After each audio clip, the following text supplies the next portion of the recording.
हाँ तो दोस्तों, जैसा कि आप जानते हैं कि अपने पास जो रिएक्शन चल रही थी NSR रिएक्शन, जिसके अंदर मैंने ये सारी बातें बता दी।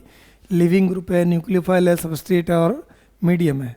तो आगे बढ़ते हैं दोस्तों। अब अपने पास में है टाइप ऑफ NSR रिएक्शन।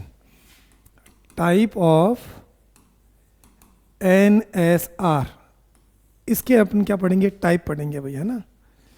तो ये टाइप कौन से हैं? पहला अपन टाइप पढ़ेंगे, वो अपने पास में कौन सा भाई? वो है SN1 रिएक्शन। SN1 reaction. तो ये SN1 रिएक्शन क्या होती है, इसके बारे में हमें जानना पड़ेगा। ये सारी डिटेल अपन इसके बारे में पढ़ने वाले हैं, फिर उसके बाद में सारी रिएक्शन एक साथ ही हो जाएगी। ठीक है, चलो भाई। तो इसके अंदर जैसे मैंने क्या लिया, ये अपने पास में कोई कंपाउंड है R1 R2 R3 और यहाँ क्या लगा दिया X। रिएक्शन किससे करवाई? Aqueous QH। ये NCERT में लिखा हुआ भाई। एक्चुअल में रिएक्शन तो जल के साथ ही होगी। और आपने क्या देखा, R1C, ये R2 R3 और यहाँ क्या आ गया OH KX।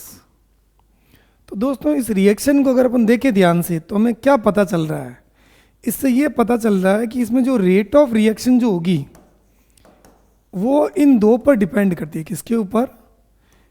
सिर्फ इस एक के ऊपर। R1 सिर्फ जो आपने सबस्ट्रेट काम में लिया है इसी पर डिपेंडेंट है, तो ये ऑर्डर क्या कहलाएगी? 1 कहलाएगी। तो इस रिएक्शन के अंदर SN1 का पूरा नाम क्या है? Nucleophilic substitution reaction.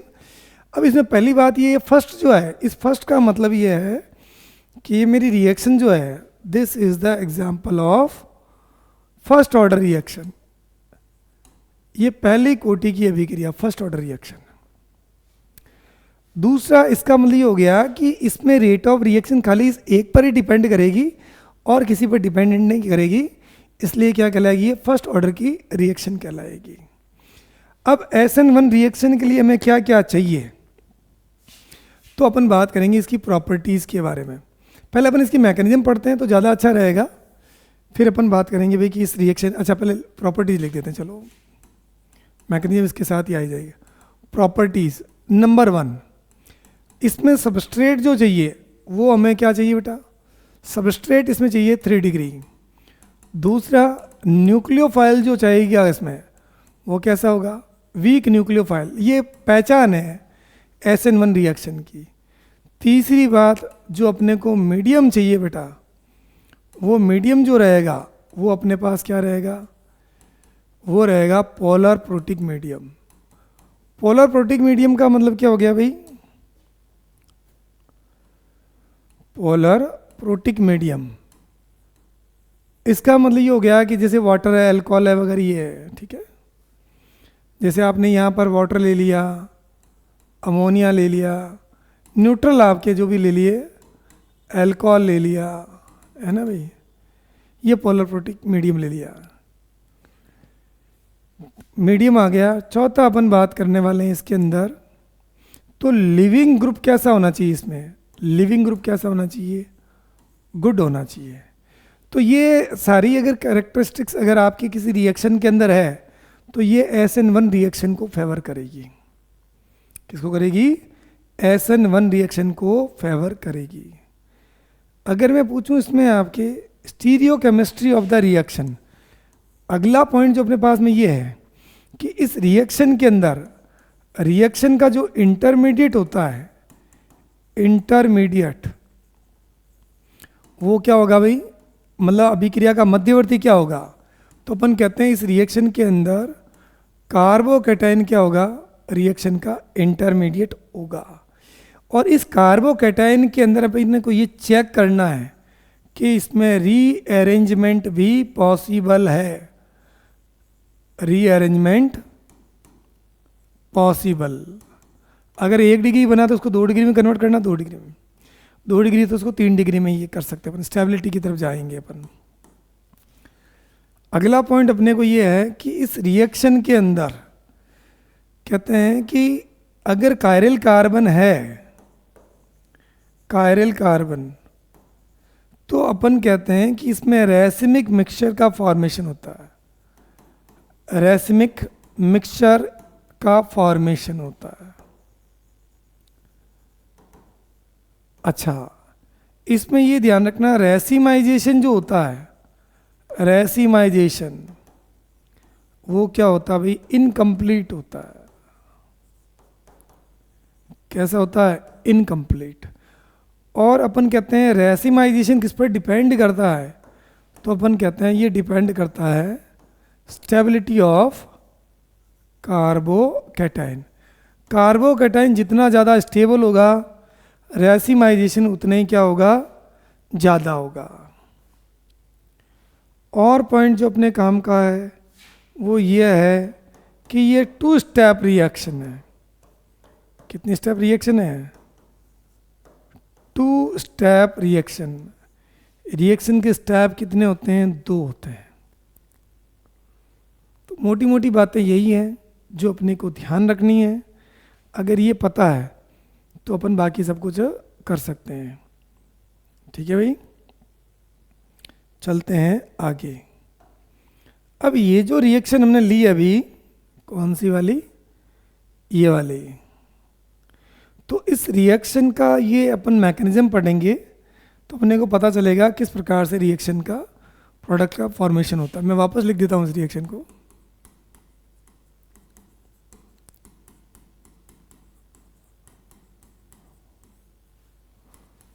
Polar protic medium R1C R2 R3 ये OH और ये क्या। अब इस रिएक्शन को अपने को देखना है भाई कि कैसे होती है।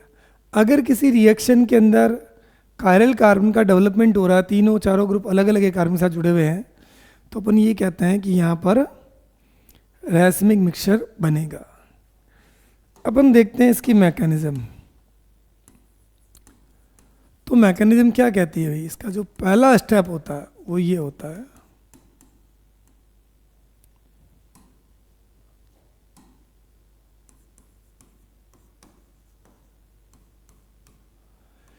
इसमें क्या होता है, ये बॉन्ड एक्स की ओर ब्रेक होता है और ये स्टेप क्या होता है, स्लो होता है। और यही रिएक्शन का क्या होता है, आरडीएस। इसको आरडीएस क्यों बोला, क्योंकि सिस्टम स्टेबल से किस तरफ जा रहा है, ये कार्बोकैटायन का फॉर्मेशन कर रहा है। और कार्बोकैटायन में आपने नोट किया होगा इनकम्प्लीट ऑक्टेट होता है, 6 इलेक्ट्रॉन होता है। तो स्टेबल से अनस्टेबल की ओर जाएगा तो स्टेप कैसा होगा, स्लो होगा। और केमिकल काइनेटिक्स के अंदर जो स्लो स्टेप होता है वही क्या होता है, आरडीएस। हालांकि ये रिवर्सिबल भी होता है, लेकिन सॉल्वेंट इफेक्ट की वजह से रिएक्शन कहाँ जाती है, फॉरवर्ड जाती है, कार्बोकैटायन का फॉर्मेशन करती है। तो ये मेरा पहला स्टेप होता है। तो इस रिएक्शन का रिएक्शन इंटरमीडिएट क्या है, कार्बोकैटायन है। अब सेकेंड स्टेप में क्या होता है भाई, ये जो आपने कार्बोकैटायन बनाया है,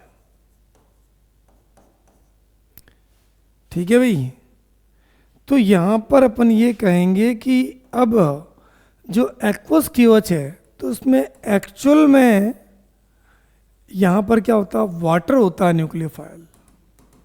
क्या होता है, ये वाटर। तो इस वाटर की खासियत ये होती है दोस्तों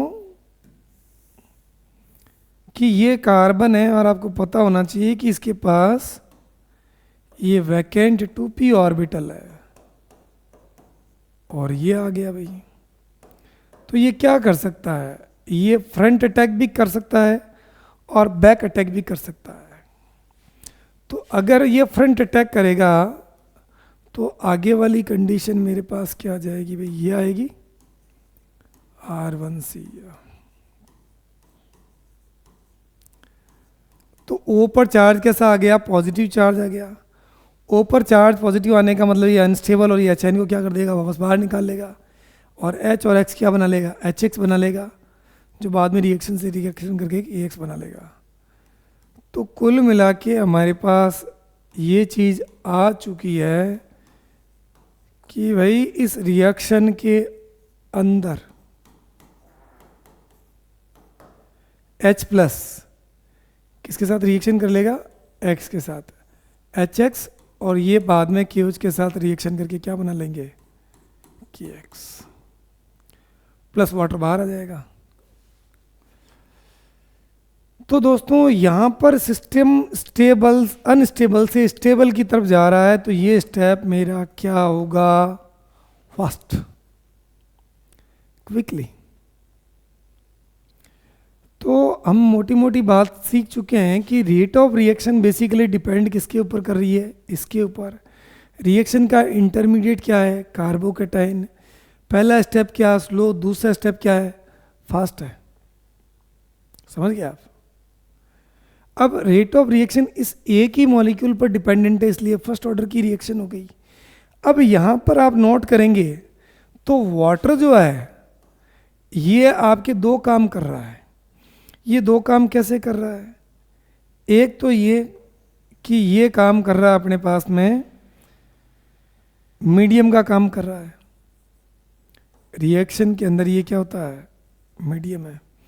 और दूसरा हमें पता होना चाहिए कि यही इस रिएक्शन के अंदर किसकी तरह कार्य कर रहा है, न्यूक्लियोफाइल। अब यहां पर देखा कि ये जो कैटाइन और एनाइन जनरेट हुए हैं, इस कैटाइन और एनाइन को ये क्यों आपके बॉन्ड तोड़ेंगे, इनको क्या फायदा है भाई। एक्चुअल में क्या होता है, ये X माइनस, तो वाटर के मॉलिक्यूल क्या करते हैं, इनको दोनों ओर से घेर लेते हैं। वाटर के मॉलिक्यूल क्या कर लेते हैं, इसको दोनों ओर से घेर लेते हैं। अगर मैं ये जो येलो लाइंस है इसको मैं वाटर मान लूँ, येलो स्फीयर जो है, तो इसका मतलब ये हो गया कि ये इसको सॉल्वेट कर दिया इसने, और इसको भी इसने क्या कर दिया, सॉल्वेट कर दिया। तो तोड़ने के लिए ये जो अपन कहते हैं कि पहले एनर्जी आपने दी और बाद में ये क्या कहलाया, ये सोलोलाइसिस कहलाता है। क्या कहलाता है, सोलोलाइसिस। तो सॉल्वेंट ने कैटाइन और एनाइन दोनों को क्या किया, स्टेबल किया। तो यहाँ पर जो सोलोलाइसिस के दौरान जो हीट रिलीज होगी, हीट रिलीज, वो क्या कहलाएगी, enthalpy of solvation. Enthalpy of solvation, solvate कर दिया इसको, है ना भाई। अगर कंप्लीट पानी में घोल दिया है या पानी का अमाउंट बहुत ज़्यादा है वैसे ही, तो सॉल्वेशन की जगह अपन सॉल्यूशन भी इसको कह सकते हैं, है ना। सॉल्यूशन में इक्विवेलेंट अमाउंट ऑफ वाटर लेते हैं, लेकिन यहाँ पर ये हो जाए। तो कुल मिलाकर के आपको ये पता होना चाहिए कि ये रिएक्शन हुई कैसे। ये हुई ऐसे कि जहाँ पर आपने एनर्जी देकर के बॉन्ड ब्रेक किया, लेकिन वापस आपने कैटाइन और एनाइन को पानी से सॉल्वेट किया, तो उससे क्या हो गया, हीट एनर्जी रिलीज हुई। So this is the example of enthalpy driven reaction.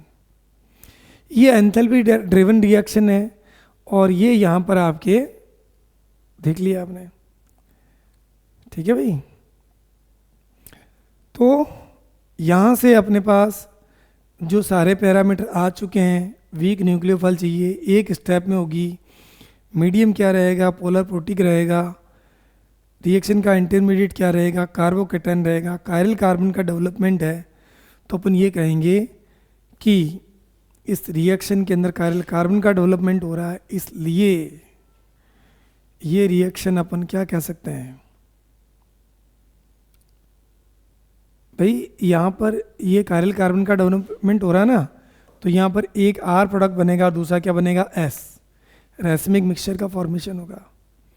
अब ये जो कार्बोकेटाइन जितना ज़्यादा स्टेबल होगा, रैसिमाइजेशन उतना ही क्या होगा, ज़्यादा।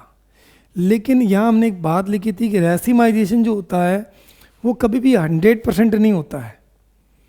रैसिमाइजेशन क्या होता है, इसमें कभी भी 100% नहीं होता है। भाई रैसिमाइजेशन 100% क्यों नहीं हुआ, है ना भाई। तो रिएक्शन इंटरमीडिएट ये हो गए, कार्बोकेटाइन ये। रैसिमाइजेशन क्या होता है, इनकम्प्लीट होता है। क्यों होता है ऐसा, क्योंकि रैसिमाइजेशन कार्बोकेटाइन पर डिपेंड करता है, तो इसमें रिटेंशन मतलब धारण की तुलना में प्रतिपन्न क्या होता है, कम होता है। आई बात में, रिटेंशन जो होता है वो इन्वर्जन के कंपैरिजन में क्या होता है, ज़्यादा होता है। इसलिए अपन कहते हैं कि रेसिमाइजेशन क्या रहता है, इनकम्प्लीट होता है। ये भी क्वेश्चन नीट में आया हुआ है, अच्छा पॉइंट था भाई। ठीक है, अब यहाँ पर अपन आगे चले हैं दोस्तों। तो ये जो हमने पॉइंट लिखा था अभी, ये वाला 6 पॉइंट, या एक पॉइंट मैं और ऐड करना चाहूँगा। हाँ, 7th पॉइंट ये है कि रेट ऑफ SN1 रिएक्शन जो रहेगी वो किस पर डिपेंड करेगी। This is directly proportional to the stability of carbocation. Carbocation जितना ज़्यादा स्थायी होगा, अपन कहेंगे रेट ऑफ SN1 रिएक्शन उतनी क्या होगी, ज़्यादा होगी। दूसरा पॉइंट आपको एक और ध्यान रखना है, वो ये है कि बल्कीनेस जितनी ज़्यादा होगी तो स्टेबिलिटी उतनी क्या होगी, ज़्यादा होगी। तो ये थोड़ा सा अपने को मोटी मोटी बातें, बल्कीनेस जितनी ज़्यादा होगी, मतलब 3 डिग्री जितना ज़्यादा होगा, रिएक्शन उतनी क्या होगी, आसान होगी।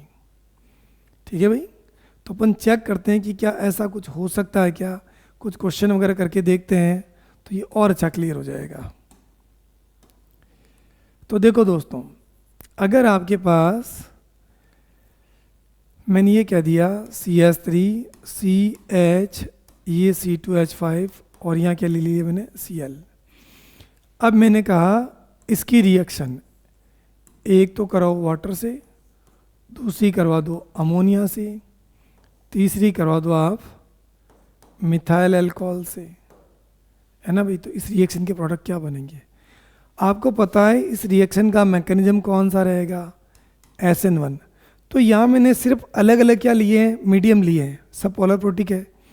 तो आपको पता है कि यहाँ से जो होगा कार्बोकेटाइन बनेगा, वाटर अटैक करेगा और वाटर के ऊपर पॉजिटिव चार्ज आएगा, हट जाएगा। तो इस रिएक्शन के अंदर पहला मेरा प्रोडक्ट क्या गया, C2H5, ये कार्बोकेटाइन बना, ये बाहर निकल जाएगा और क्या हो गया, CH3CH C2H5 और दूसरा क्या OH। ये पहला ये हो गया। दूसरा क्या हो गया, CH3CH C2H5, है ना। और यहाँ पर क्या हो जाएगा भाई, ये NH और ये क्या H, ये क्या हो गया, पॉजिटिव चार्ज, इसको हटा दीजिए तो यहाँ पर क्या लग गया, ये NH2 आ जाएगा। तो ये इस तरीके से आप सीख सकते हो कि अगर कोई भी रिएक्शन आपको दी हुई है, याद नहीं भी किया तो भी आपका आंसर क्या आएगा, सही आएगा। और अगर ये ले लिया तो CH3CH C2H5, है ना भाई, और इसके ऊपर ये OH और ये क्या है, CH3, फिर यहाँ पर ऊपर पॉजिटिव चार्ज आएगा, ये बाहर निकल जाएगा, CH3 CH C2H5 क्या हो गया, OCH3। तो कुल मिलाकर के अपने पास ये बात आ चुकी है कि अगर मेरे पास कोई रिएक्शन दी हुई है तो सॉल्वेंट अगर आपको पता ये 3 डिग्री है, और 3 डिग्री अगर आपको पता कार्बोकेटाइन अगर जनरेट हो रहा है और उसमें कार्बन की चारों वैलेंसी अलग अलग है, तो ऑब्वियसली वहाँ पर क्या होगा, कायरल कार्बन का डेवलपमेंट होगा। तो एक R बनेगा S, एक R दूसरा S, तीसरा क्या बनेगा, एक R और चौथा क्या बनेगा, दूसरा क्या बनेगा, S बनेगा। ठीक है दोस्तों, तो ये आपकी हो गई रेट ऑफ SN1 रिएक्शन। ये किस पर डिपेंड करती है, स्टेबिलिटी ऑफ कार्बोकेटाइन पर और बल्कीनेस पर। तो ये चीज़ भी अपन लेने वाले हैं। तो ये पहला क्वेश्चन तो मैंने आपको बता ही दिया है। अब ये देखते हैं, जितना ज़्यादा स्टेबल कार्बोकेटाइन होगा, अपन बात करेंगे क्वेश्चन।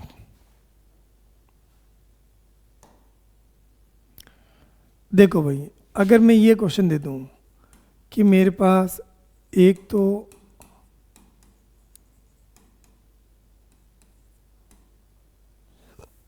ये एल्काइल हैलाइड है,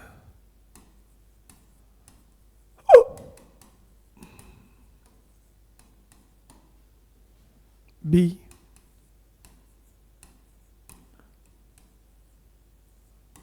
अब मैंने ये पूछा कि भाई बताओ इनमें रेट ऑफ रिएक्शन का ऑर्डर क्या रहेगा, ऑर्डर ऑफ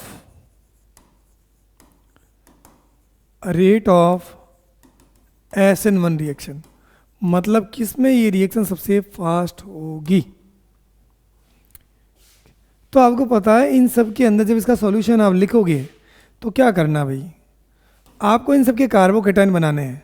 तो यहाँ पॉजिटिव चार्ज आ जाएगा, ये कार्बोकेटाइन बनेगा, इसमें ये वाला बनेगा, है ना भाई, और इसमें कौन सा बनेगा, ये वाला बनेगा। तो चेक करो कि सबसे ज़्यादा स्टेबल कार्बोकेटाइन कहाँ बन रहा है अपने को। तो आपका उत्तर आएगा सर सबसे ज़्यादा तो बेंजाइल होता है, फिर कौन सा होता है, एलाइल, है ना भाई, उसके बाद में कौन सा हो जाएगा, एल्काइल हो जाएगा। तो यहाँ मोटी मोटी बात अपने को पता होनी चाहिए कि जितना ज़्यादा स्टेबल कार्बोकेटाइन होगा रेट ऑफ SN1 रिएक्शन उतनी क्या होगी, ज़्यादा होगी। तो यहाँ पर जो ऑर्डर जो रहने वाला है C is higher than B is higher than A, ठीक है भाई। अब अगर आपसे कोई ये कह दें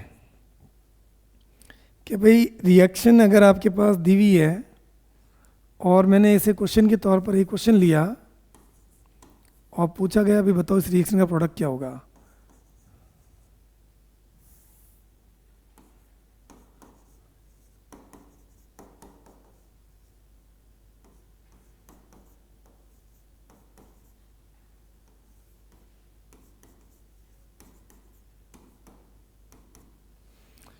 बताओ इस रिएक्शन में क्या बनने वाला है।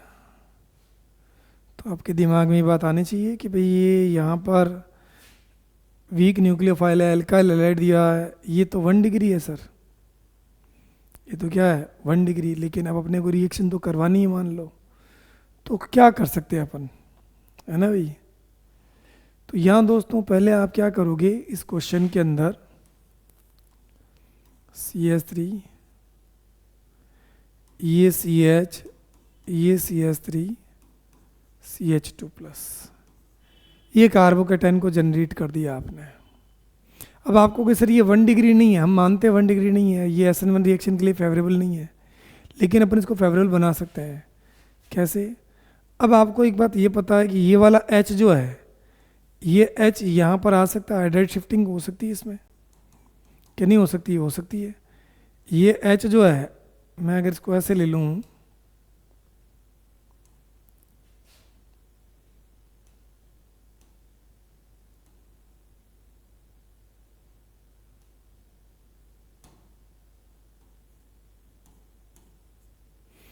अगर मैं इस बॉन्ड को मान लीजिए मैंने क्या कहा, इस और तोड़ दूँ तो ये हो जाएगा माइनस और ये क्या हो जाएगा प्लस, और ये H प्लस कहाँ आ जाएगा, यहाँ पर आ जाएगा।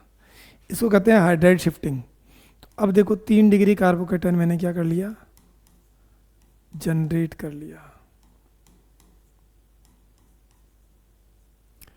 अब इसकी रिएक्शन मुझे किसके साथ करवानी है, मिथाइल अल्कोहल के साथ, मिथाइल अल्कोहल। अब आपको पता है इसके पास लोन पेयर है, SN1 रिएक्शन का मैकेनिज्म होगा, क्या हो जाएगा अभी बताओ,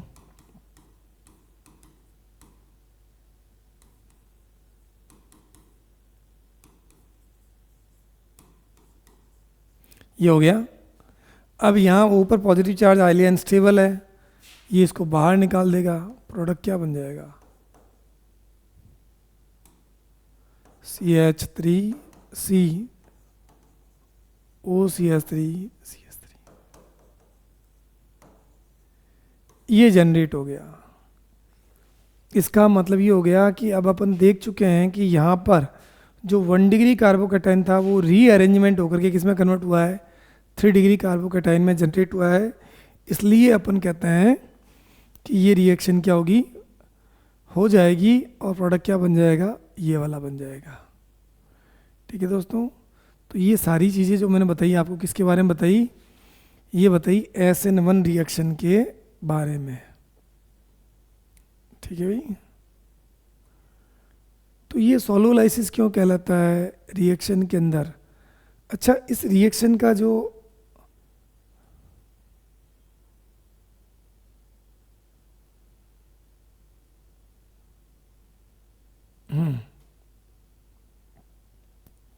ये सारे बता दिए, न्यूक्लियोफाइल वगैरह प्रॉपर्टीज़ के अंदर ये सारे आ गई।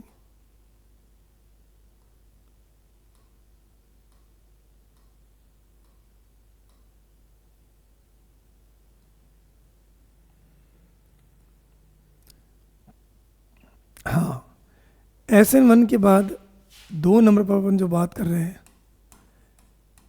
SN2 reaction. तो देखो दोस्तों, SN2 रिएक्शन क्या होती है। पहले अपन एक स्टैंडर्ड रिएक्शन लिखेंगे, RCH2X प्लस एक्वस KOH। तो इस रिएक्शन का प्रोडक्ट क्या बन जाता है, RCH2OH KX। तो इस रिएक्शन के अंदर जो मीडियम मेरे को चाहिए, जो मुझे क्या चाहिए, मीडियम, वो कैसा चाहिएगा, polar aprotic medium. Polar aprotic medium या PAS, वो पोलर प्रोटिक था, यहाँ क्या था, पोलर अप्रोटिक। तो अगर मैं इसकी प्रॉपर्टीज के बारे में बात करूं, प्रॉपर्टीज ऑफ SN2 रिएक्शन, क्या है इसकी प्रॉपर्टीज। तो पहले देखिए, पहली प्रॉपर्टीज ये है कि इसमें सबस्ट्रेट जो चाहिए मेरे को, सबस्ट्रेट वो क्या चाहिए, 1 डिग्री। दूसरा अगर मैं बात करूं मीडियम, वो कैसा चाहिए, पोलर अप्रोटिक। अब पोलर अप्रोटिक में एसीटोन है, DMSO वगैरह ये ले सकते हो आप, DMSO आ गया है ना भाई, ये आपके डाईमिथाइल फॉर्माइड हो गया, डाईमिथाइल फॉर्मेमाइड वगैरह ये आ गया। तीसरा अपन बात करेंगे कि न्यूक्लियोफाइल कैसा होना चाहिए। तो आपका आंसर आएगा भी न्यूक्लियोफाइल कैसा होना चाहिए, स्ट्रांग होना चाहिए। चौथी बात अगर कोई करे आपसे तो क्या करोगे, सबस्ट्रेट आ गया, मीडियम आ गया, न्यूक्लियोफाइल आ गया भाई, अब बताओ अब आगे क्या करें। तो आगे अपने पास फोर्थ पॉइंट जो रहने वाला है वो ये है दोस्तों कि इस रिएक्शन के अंदर रिएक्शन इंटरमीडिएट कोई बनता है क्या। तो अपन बात करेंगे नहीं बनता है, इसमें कोई होता ही नहीं है।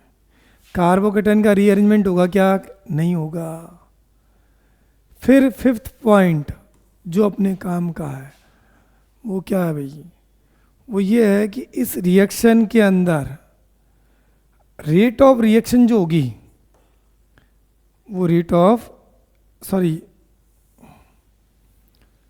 अगर मैंने ये कह दिया कि इसमें रेट ऑफ रिएक्शन के बारे में बात करेंगे तो रेट ऑफ रिएक्शन के साथ ही ये देखिए आप रेट ऑफ रिएक्शन, तो चूंकि यहाँ स्टेबिलिटी तो डिपेंडेंट उस पर डिपेंडेंट है नहीं, तो अपन क्या चलेंगे यहाँ पर rate of reaction is directly proportional to क्या लिखेंगे, लिविंग ग्रुप एबिलिटी।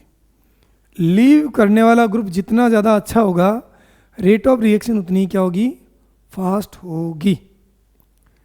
ये हमें पता चल गया, ठीक है भाई। Leaving group ability rate of reaction की क्या होती है, डायरेक्टली प्रोपोर्शनल होती है। अब सिक्स्थ पॉइंट वो ये है कि इस रिएक्शन के अंदर अगर आपको ये कहा जाए कि भाई इसका ऑर्डर क्या है, ऑर्डर ऑफ रिएक्शन, तो नाम से ही पता चल रहा है इसकी हेडिंग से ही कि इसका रिएक्शन का ऑर्डर क्या रहेगा, 2। मतलब rate of reaction does not depend only at the single reactant but also depend on the 2 reactant, इन दोनों पर डिपेंडेंट है। इसलिए आपके this one and this one दोनों आपके क्या डिसाइड करेंगे कि ये रिएक्शन का ऑर्डर क्या है, सेकेंड है। तो सारी बातें हमने बता दी, पोलर अप्रोटिक मीडियम कौन सा लेते हैं, क्यों करते हैं, लेते हैं, ये सारी बातें। चलिए आगे बढ़ते हैं, इस रिएक्शन का मैकेनिज्म लेते हैं। तो देखिए दोस्तों, मैकेनिज्म ऑफ द रिएक्शन।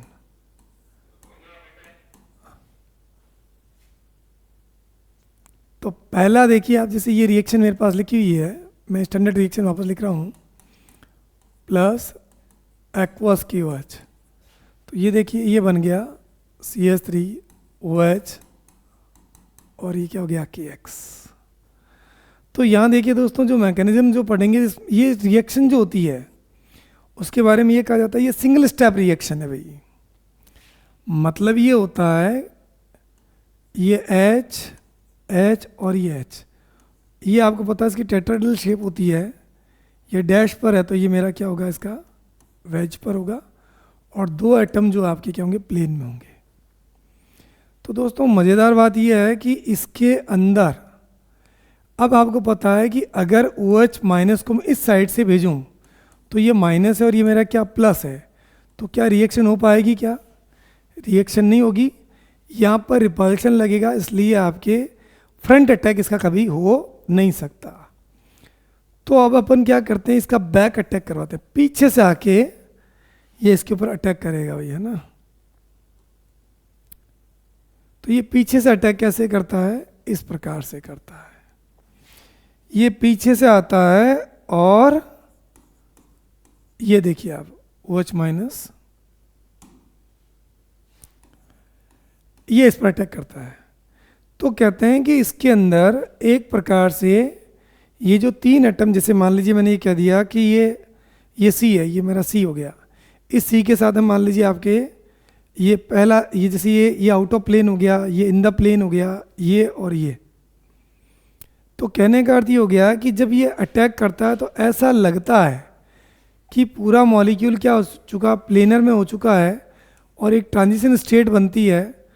और कभी कोई पूछ भी ले आपसे कि ये जो ट्रांजिशन स्टेट जो बनती है इसकी हाइब्रिड स्टेट क्या होती है, तो अपन ये कहते हैं कि इसकी हाइब्रिड स्टेट होती है sp2। क्या होती है भाई? sp2। तो ये आपको ऐसा लगता है कि कार्बन पेंटावेलेंट हो गया। ये ट्रांजिशन स्टेट जो होती है, ट्रांजिशन स्टेट, ये हाईली अनस्टेबल होती है, हाईली अनस्टेबल। आगे बात में इस बॉन्ड को मैं इधर ब्रेक कर लूंगा तो ये Cl माइनस बाहर हो जाएगा, और ये अब मुझे पता CCl में और COH में कौन सा बॉन्ड स्ट्रॉन्गर है, क्योंकि इसका भी कार्बन का 2p और ऑक्सीजन का भी क्या है 2p है। तो दोनों के बीच में जो बॉन्डिंग का फॉर्मेशन या स्ट्रांग होगा, यहाँ पर क्या होगा, वीक होगा, ये हट जाएगा और इसके पास ये लग जाएगा। तो फाइनली इसके अंदर इसका यही स्टेप आपके क्या होगा, स्लो होगा, और यही इसका क्या होगा, RDS होगा। तो फाइनली आपने नोटिस किया होगा इस रिएक्शन के अंदर जो वेज जो था वो आपके डैश में कन्वर्ट हो गया, और डैश जो था वो किस में कन्वर्ट हो गया भाई, वेज में।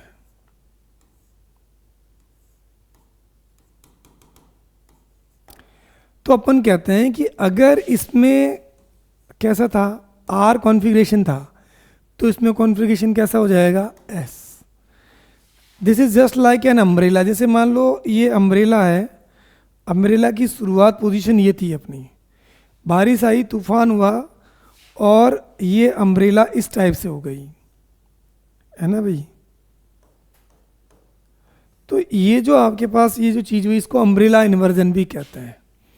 तो मोटी मोटी बात अपने दिमाग में आ चुकी है कि अगर आपके पास कॉन्फ़िगरेशन के दौरान अगर कोई चीज़ इन्वर्ट हो गई तो उसको इन्वर्जन कहते हैं, और साइंटिस्ट का नाम है वॉल्डन। इसी बेसिस पर इसका नाम क्या रखा गया, Walden inversion. Mechanism of the reaction से पता चलता है कि rate of reaction not only depend on the only at the substrate but also depend on the concentration of OH minus. तो यहाँ पर जो रेट जो रहेगी वो 2 पर डिपेंडेंट करती है, इसलिए ये क्या रहेगा, this is the example of second order reaction. तो this one and this one are showing that this is the example of second order reaction। यहाँ पर ये जो चीज़ बन रही है, तो कहने का मतलब ये होता है कि यहाँ पर no intermediate is formed and rate of reaction है वो हमें पता चल गया कि ये किस पर डिपेंडेंट है भाई, ये डिपेंडेंट है लिविंग ग्रुप पर। तो मान लो अगर मैं क्वेश्चन दूं इस पर, तो मैं क्वेश्चन कैसे लिखूंगा, क्या कहा, पहला क्वेश्चन देखिए,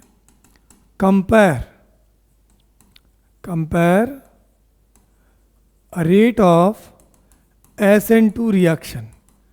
ये आपको कंपेयर करना था, जैसे मैंने ये दे दिया CH3I, CH3Br, CH3Cl and CH3F।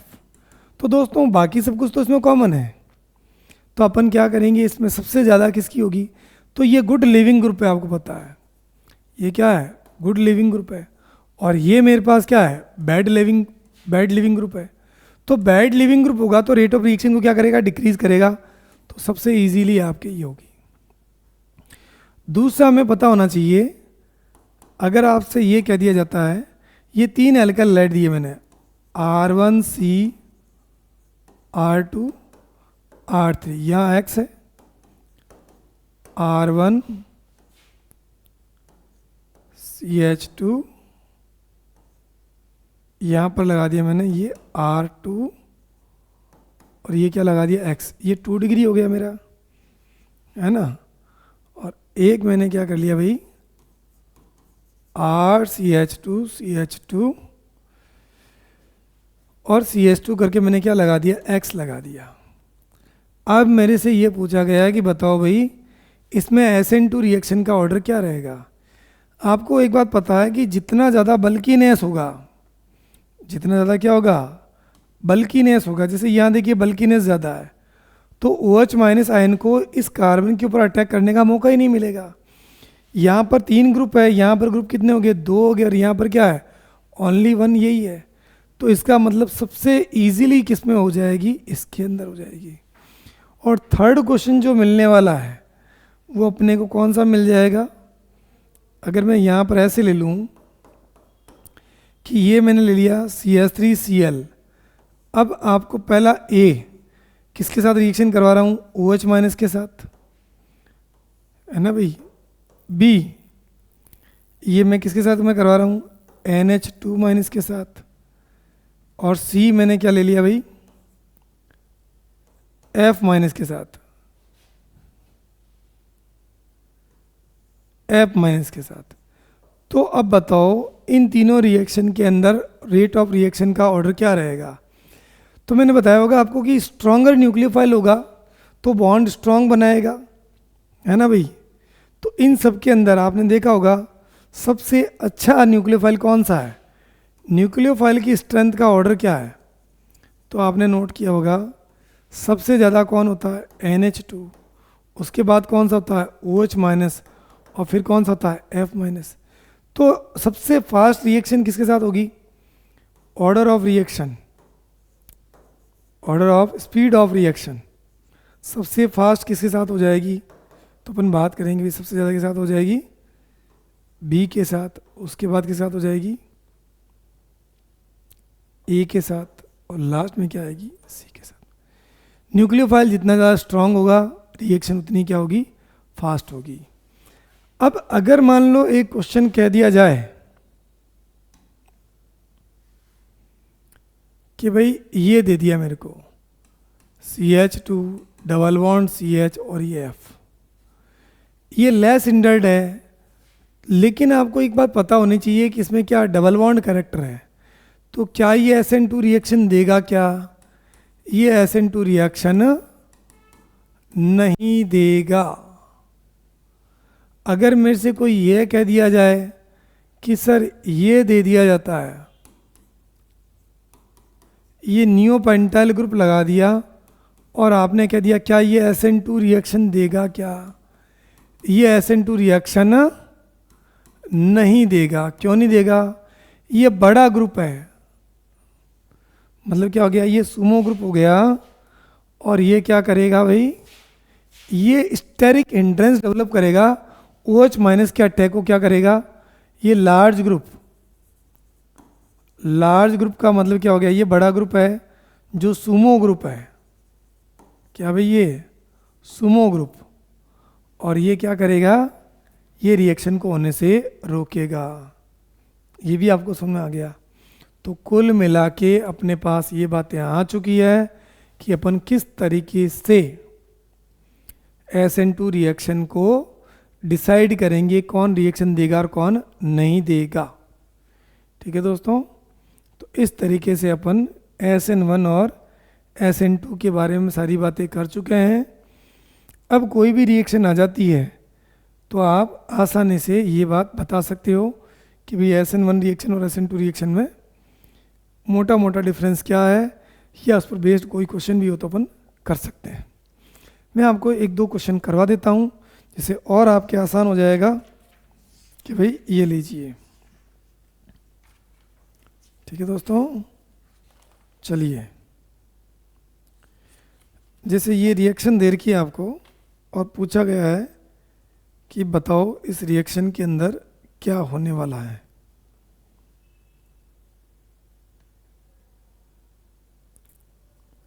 एक क्वेश्चन देखिए आप, क्वेश्चन ये है PH CH2 CHBr CH2 CH3, यहाँ क्या लिखा हुआ NaNH2 और क्या बनाया हुआ है A। पूछा कि बताओ इसमें क्या होगा। दूसरा अपने पास में दिया हुआ है कि बताओ इसमें क्या बनने वाला है, ये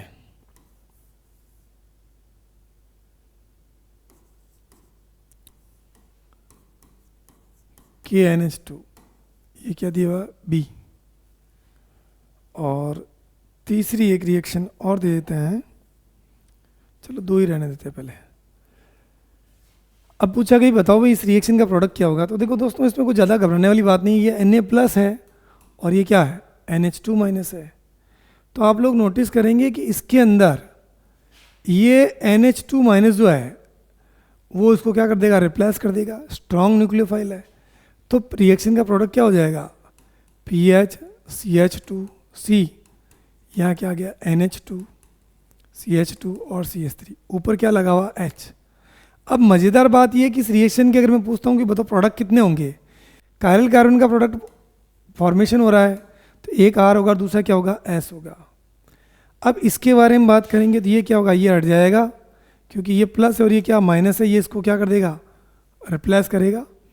तो ये मेरे पास क्या हो जाएगा भाई, यहाँ पर क्या लग गया NH2। तो क्या यहाँ कायरल कार्बन है, क्या यहाँ कायरल कार्बन नहीं है। तो यहाँ पर अपन कहते हैं कि किसी प्रकार का RS मिक्सचर नहीं बनेगा।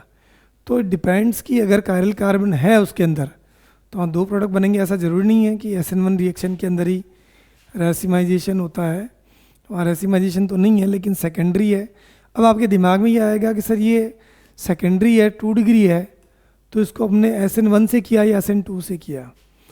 देखो अब अगर 2 डिग्री है तो डिपेंड करेगा कि आप या तो मीडियम देखो या फिर न्यूक्लियोफाइल देखो। तो मीडियम दिया हुआ नहीं, अपने पास न्यूक्लियोफाइल दिया हुआ है।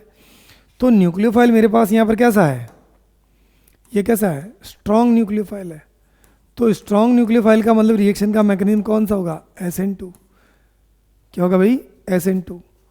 अब आपको यहाँ पर अगर अपन बात करें कि भाई ये कायरल कार्बन है, तो कायरल कार्बन है, इसकी पोजीशन फिक्स होती है। तो अपन यूजुअली अपन कहते हैं कि अगर ये R था तो ये क्या हो जाएगा, इसका S होगा, है ना भाई। लेकिन सॉरी, इसमें हमने थोड़ा कंसिडर नहीं किया था। तो यहाँ पर आपकी R था तो दूसरा क्या रहेगा, S हो जाएगा। लेकिन यहाँ पर सेम लाइक दैट अगर ये R था तो ये क्या होगा, S। सही बोले अपन, क्योंकि वहाँ पर उसके पास एक ही चांस होता है बैक साइड का अटैक, दूसरी साइड का अटैक पॉसिबल नहीं है। तो यहाँ पर एक ये R है तो इसका क्या हो जाएगा भाई, S हो जाएगा। SN1 के अंदर क्या बनता है, रेसिमिक मिक्सचर बनता है। तो दोस्तों मोटी मोटी बातें हमने सारी कर ली है। अब अगर आपके पास कोई भी ऐसी रिएक्शन आ जाती है तो जो अभी हमने की थी, तो अपन लिखेंगे केमिकल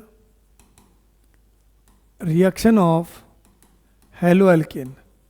हेलो एल्केन की केमिकल रिएक्शन अगर अपने को करनी है तो पहली रिएक्शन आपको पता ही है कौन सी थी जो हमने कर ली थी, और वो कौन सी है दोस्तों, अगर RX है, इसकी रिएक्शन अगर अपन एक्वस KOH के साथ करवाएंगे तो ऑब्वियसली यहाँ क्या बनने वाला, ROH प्लस क्या हो गया KX। दूसरा अगर मैं कहता हूँ इसकी रिएक्शन आर एक्स है, इसकी रिएक्शन में ए जी सी एन से कराता हूँ, पहले के सी एन से ले रहा हूँ, के सी एन से, तो के प्लस और सी एन माइनस है, तो क्या बनने वाला है आर सी एन प्लस क्या आएगा के एक्स। अब आपके मन में ये सवाल आएगा कि सर यहाँ पर मेजर क्या माइनर प्रोडक्ट, एक्चुअल में ये जो सी एन माइनस है आप कोऑर्डिनेशन के अंदर पढ़ोगे कि यहाँ पर जो न्यूक्लियोफिलिक साइट है 2 है, तो ये एम्बीडेंटेड या हिंदी में कहते हैं इसको उभयदंतुक नाभिक्स नहीं है, ये एम्बीडेंटेड न्यूक्लियोफाइल है, इसमें 2 जगह से आपके, लेकिन आपको पता है कार्बन और कार्बन के बीच में बॉन्ड कैसा बनेगा, स्ट्रांग बनेगा, तो इस रिएक्शन का ये क्या होगा मेजर प्रोडक्ट होगा। क्या होगा भाई ये मेजर प्रोडक्ट। थर्ड अगर मैं बात कर दूं ये आर एक्स है, इसकी रिएक्शन अगर मैं ए जी सी एन से करवाता हूँ, तो अब यहाँ थोड़ा आपको ध्यान रखना पड़ेगा कि भाई ये जो चीज़ है इस रिएक्शन के अंदर ए जी सी एन से रिएक्शन कराओगे आप, है ना, तो यहाँ पर क्या होगा कि ये जो न्यूक्लियोफिलिक साइड जैसे ये बॉन्ड ये एक्चुअल में कोवेलेंट होता है, ये कैसा होता है कोवेलेंट, तो इसमें इजीली कार्बन अवेलेबल नहीं होता है, तो पहले अटैक किसका होगा नाइट्रोजन का, तो इस रिएक्शन का जो मेजर प्रोडक्ट जो होगा वो आइसोसाइनेट होगा प्लस क्या होगा AgX, तो यहाँ पर ये क्या रहेगा मेरा मेजर प्रोडक्ट होगा, और RCN जो रहेगा वो क्या रहेगा माइनर प्रोडक्ट रहेगा। तो कुल मिला के मेजर और माइनर के बारे में बात कर ली कैसे। अगला देखिए दोस्तों फोर्थ रिएक्शन, अगर मैंने कह दी ये RX है, इसकी रिएक्शन अगर मैं AgNO2 से करवाता हूँ, Ag प्लस और ये क्या है NO2, तो यहाँ पर भी बिल्कुल आसान है, तो यहाँ पर तो क्या हो जाएगा ये RNO2 ये नाइट्रो एल्केन बनेगा यहाँ पर। तो ये थोड़ा कन्फ्यूज़न वाला पॉइंट है जो अक्सर बच्चे गलत करते हैं, ये नहीं करना है आपने को, ये आपके सिल्वर नाइट्राइट है AgNO2। अब अगर मान लो मैंने ऐसा ले लिया, इस RX की रिएक्शन किससे करवा लेता हूँ KNO2 के साथ में, तो अब यहाँ पर जो होगा ये KX बाहर जाएगा और यहाँ पर ये एल्काइल नाइट्राइड बनेगा RON प्लस क्या जाएगा KX। तो ये सारी रिएक्शन में ये बताती है कि यहाँ पर रिप्लेसमेंट होता है, लिविंग ग्रुप बाहर निकल रहा है और नया कंपाउंड अपने पास में जुड़ रहा है, ठीक है ना, क्योंकि इसकी मेन रिएक्शन जो है NSR रिएक्शन है। फिर उसके बाद में 6 नंबर पर जो अपन रिएक्शन पढ़ेंगे वो कौन सी होगी भाई एलिमिनेशन रिएक्शन। एलिमिनेशन रिएक्शन का मतलब क्या होता है विलोपन अभिक्रियाएं। तो विलोपन अभिक्रियाएं क्या होती है ये डिटेल से अपने को पढ़ने की आवश्यकता है। पहले मैं छोटा सा एक एग्जांपल देता हूँ स्टैंडर्ड रिएक्शन का, उसके बाद जैसे ये ले लिया मैंने CH3 CH2 CH2 और ये क्या किया मैंने Br। रिएक्शन किसके साथ करवा रहा हूँ एल्कोहलिक KOH के साथ में गर्म कर रहे हैं। तो कहते हैं कि इस रिएक्शन के अंदर स्ट्रॉन्ग न्यूक्लियोफाइल एल्कोक्साइड आयन होता है, H को हटा देता है, एलिमिनेशन रिएक्शन होती है और ये क्या बना लेता है भाई एल्कीन बना लेता है CH3 CH double bond CH2 HX। तो इसमें ये वाला कार्बन मेरा कैसा है अल्फा और ये मेरा क्या है बीटा है। तो ये एक्चुअल में ये बीटा एलिमिनेशन है।